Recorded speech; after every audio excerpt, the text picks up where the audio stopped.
It has been 4 days since the Wagner Chief Yevgeny Prigozhin aborted his mutiny against Russia. But new developments continue to emerge. A New York Times report has claimed that a senior Russian defense official had prior knowledge about Prigozhin's intentions. Now, this has intensified speculations on involvement of Russian officials in the subversion. This also could be the biggest blow to the authority of President Vladimir Putin. To discuss this and further, we are being joined by Volker Stanzel. He is a former German ambassador to China and Japan and senior distinguished fellow at SWP German Institute for International and Security Affairs. Welcome to the broadcast, sir. Now, I want to ask you, in case a senior Russian defense official knew about the plan all along, what does this say about Vladimir Putin's united front that he's trying to pose? Yes, indeed. You mean, of course, mainly Mr. Zorovikin, about whom the New York Times reported that he knew possibly beforehand of Prigozhin's plans and maybe even supported them. Well, it shows us as the whole affair from the very beginning of the mutiny showed us how insecure, how volatile the situation inside Russia is. Putin, of course, wants to project, and I think he successfully did project over the last few days, a united front. He tried to show, and he showed, that the security institutions are all behind him and at his side. But if you look at what happened before, this allows a lot of doubts. And the reason is quite obvious. Prigozhin made it quite clear. The two major reasons for the invasion, obviously, cannot stand scrutiny. Neither was there a NATO attack planned against Russia, nor are there Nazis at the government in Ukraine. Prigozhin just brushed this away. And obviously, many of the troops in Ukraine, fighting Ukrainian soldiers, have the same impression. This is not the kind of country they were told they were attacking. So that there are many doubts, especially among the armed forces, I think is obvious. And what it will lead to in the future, whether there will be other Prigozhins or other people of the same kind, that remains to be seen.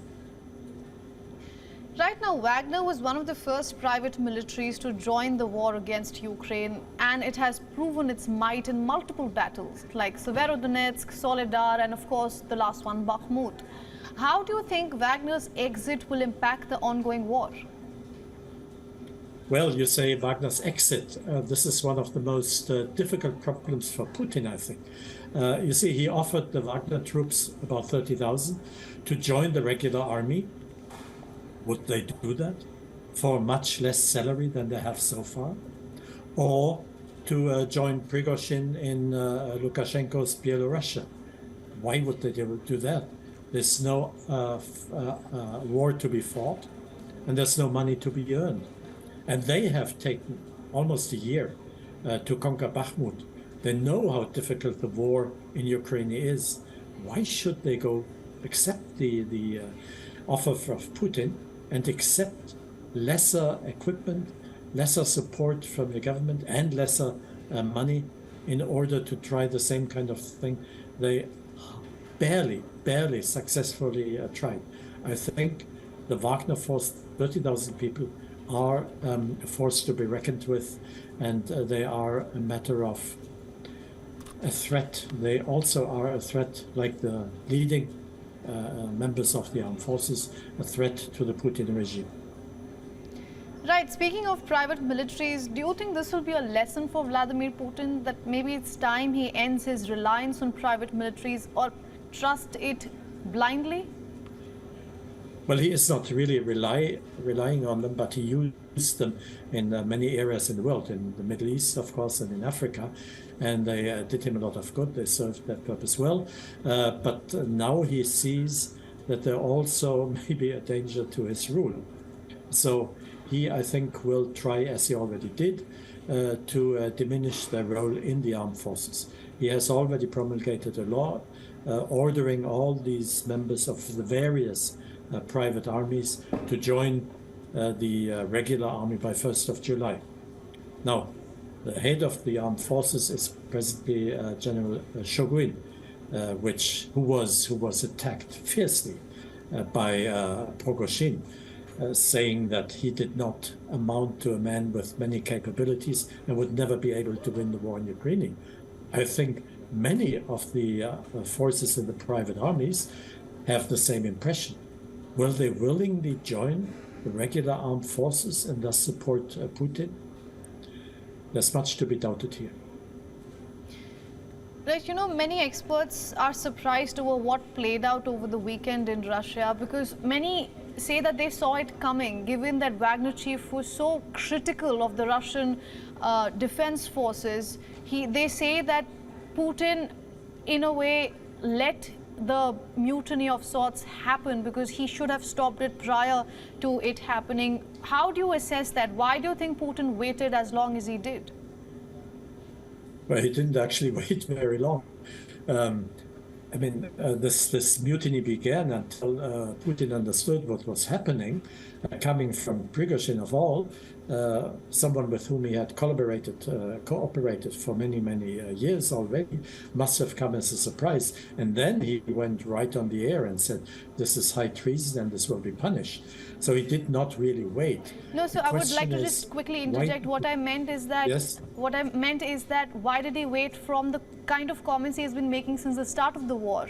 The experts say that this was kind of a build-up to this was supposed to happen because he let it happen. Putin let it happen because the extreme comments he made directed to Defense Minister Shoigu and the forces in general, and then of course it ended with an aborted mutiny. So waiting that long, not the mutiny in itself. I see what you mean. Putin is very skilled in using various factions who fight each other and thus support his own hold on power.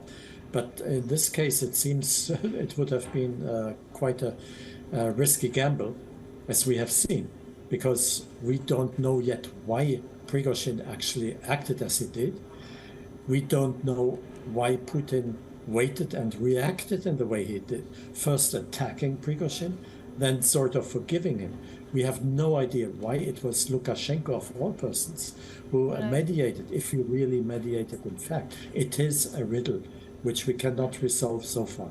At the same time, it is a warning to us because it shows how fragile the hold on power of the elites, to which Putin obviously belongs as the prime person, how fragile the hold on power is.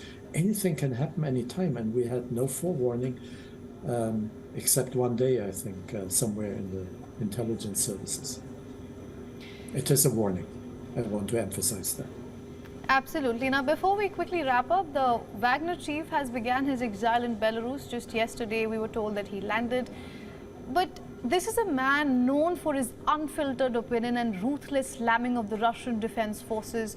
Do you think the exile is the end of Yevgeny Prigozhin's chapter? Well, he was the person who was the loudest in saying the emperor has no clothes. This was spectacular. And will he stop now that he's in Belarus? I doubt this very much. We have to watch him. We have to watch Lukashenko and wait for what is coming.